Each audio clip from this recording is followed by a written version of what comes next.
Today we're making mochi! What are we making today? Mochi!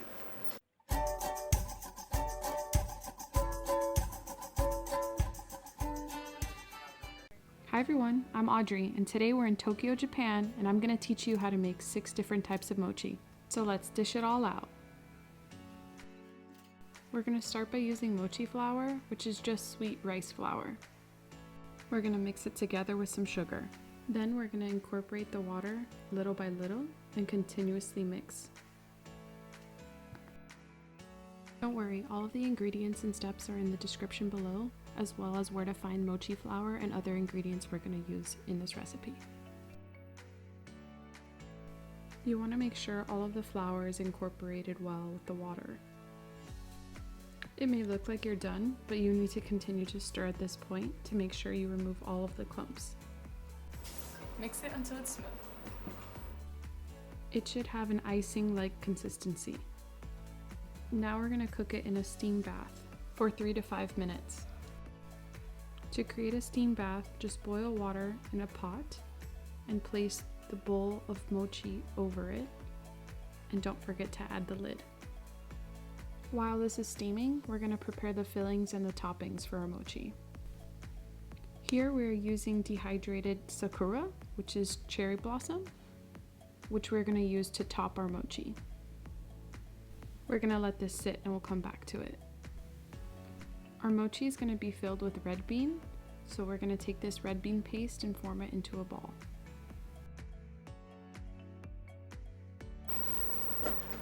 Making mochi. Our mochi is done steaming. We're going to give it a quick stir and then pop it back into steam for another 2 minutes. After the mochi is done steaming, we want to stir and aerate it so that it cools down. Continue to stir and aerate the mochi. Then transfer the mochi onto a plate that is lined with plastic wrap and potato starch to prevent sticking. You can also use cornstarch. We're going to use the plastic wrap to form the mochi into a rectangle, making sure it's covered in potato starch the entire time to prevent the mochi from sticking to itself. Use the plastic wrap to form a rectangle by folding the mochi over itself, making sure again that the potato starch is incorporated.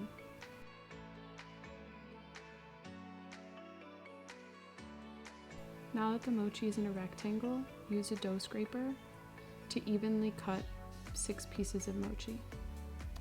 We want to cover our hands in cornstarch and pick up 1 mochi at a time. The first flavor, we're just going to keep the mochi plain. Gently with our fingertips and our palm, we want to form the mochi into a dome so that the bottom is flat. It will take practice to get a nicely shaped mochi, so be patient and take your time. One down.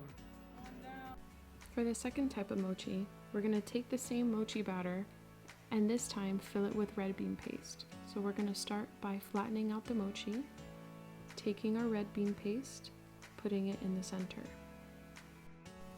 You want to stretch out the mochi as much as possible without breaking it so that the filling is completely encompassed.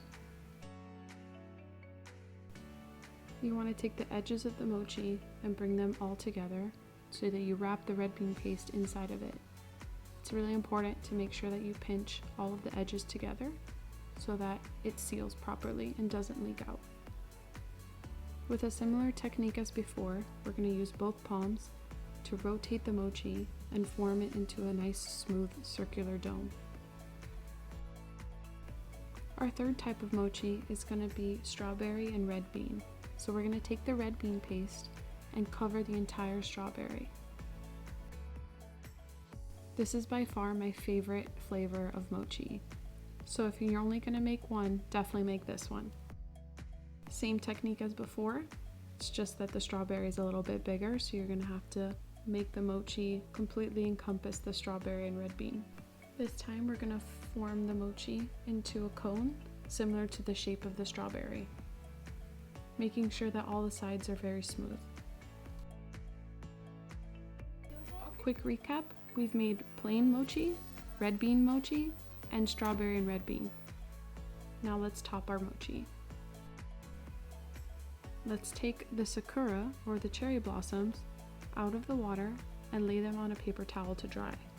If you don't have this ingredient, it's okay. It's just a seasonal thing we found in Japan that gives it a nice, beautiful touch.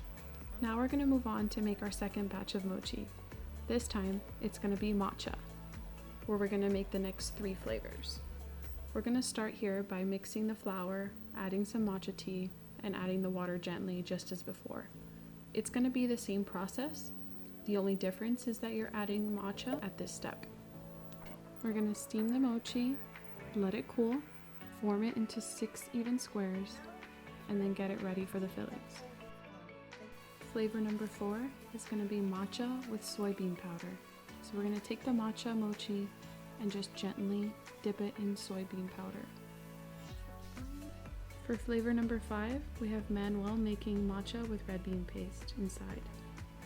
Same technique, take the red bean paste, place it in the middle, and completely wrap it.